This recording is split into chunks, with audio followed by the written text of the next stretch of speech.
Joining me now is Deborah Watts, Emmett Till's cousin and co-founder of the Emmett Till Legacy Foundation. She was also part of the team that discovered the warrant.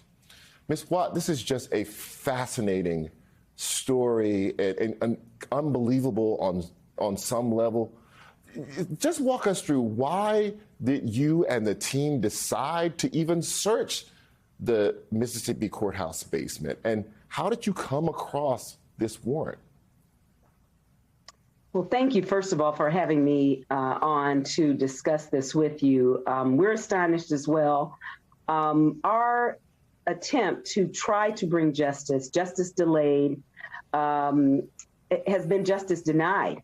And so we knew that we were aware and made aware by FBI records and documentarians, Keith Beauchamp and others, that there was a warrant for Carolyn Bryant's arrest, but it was never served.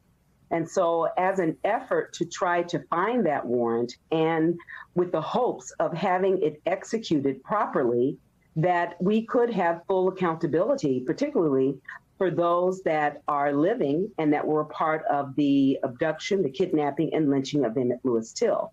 And we, to our knowledge, knew that Carolyn Bryant Donham was the last living known accomplice. And so it was important for us to find, first of all, and then present that information to the authorities. Most of the investigations before this were done in Tallahatchie County because it was the murder trial. Of course, those murderers, at least two murderers, were acquitted of murdering Emmett Lewis Till.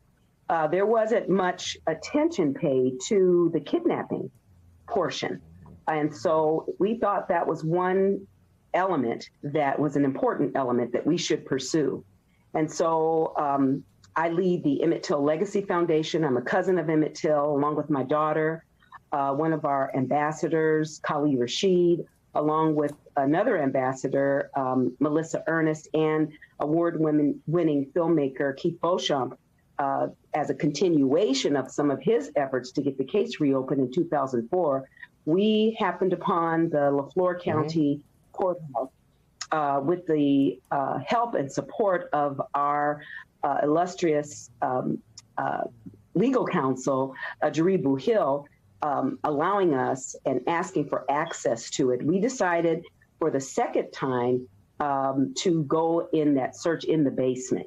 And so we did. And within 2 hours, we were able to locate the actual file that was in a box in the lower level of the LaFleur County Courthouse, the original file that has an affidavit in it. It has the address of Mose Wright. It has the warrant enclosed as well. Right. So hopefully that was in a short sentence. Yes, absolutely. How to describe why and how we found it. Right. It's stunning that it was just after 2 hours of searching you found it. But why was the warrant issued in the first place, particularly for kidnapping? And the reason I ask that is because Emmett's uncle Moses was asked during the trial about a third voice that he heard before the boy was forced into the car that took him away. This is from the transcript of that trial. This is the uncle. He says they, meaning the two men who were actually charged with the murder, asked if this was the boy, and someone said yes. And the question after that was that a man's voice or a lady's voice you heard? And the uncle then says, it seems like it was a lighter voice than a man's.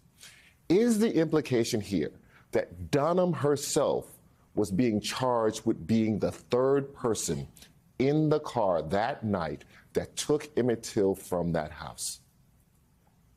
Absolutely. The warrant for her arrest, because first the abduction had to occur, the kidnapping had to occur. And on that actual warrant, you see the name of J.W. Milam and Roy Bryant and Mrs. Roy Bryant. The two that I named before were arrested. They were taken to jail on those charges. And Carolyn Bryant Donham, Mrs. Roy Bryant, was not. And there's a note on the reverse side of the warrant that says she wasn't found in the county. And later we understand from transcripts and conversations and communications and part of the research and the investigation, I should say, that they decided not to bother her because she had had young children. So yes, absolutely. Carolyn Bryant Donham was an accomplice in the kidnapping. We understand also with an admission that she gave to the former FBI investigator, Dale Killinger, that she admitted that 2 other young men were brought to her and she to identify them as being the boy. And she denied that they were that person. But Right. of course, we understand there had to be identification of Emmett because Right. he was the one kidnapped and he was the one that was eventually lynched, unfortunately. Deborah Watts, this is just a fascinating story. I know that Emmett Till remains on your mind all the time as a cousin of his. I think that he remains in the minds and hearts of most of America, particularly Black America. Our hearts go out to you, and we wish you luck in whatever comes of this warrant being uncovered, and to your family. Thank you so much for joining us today.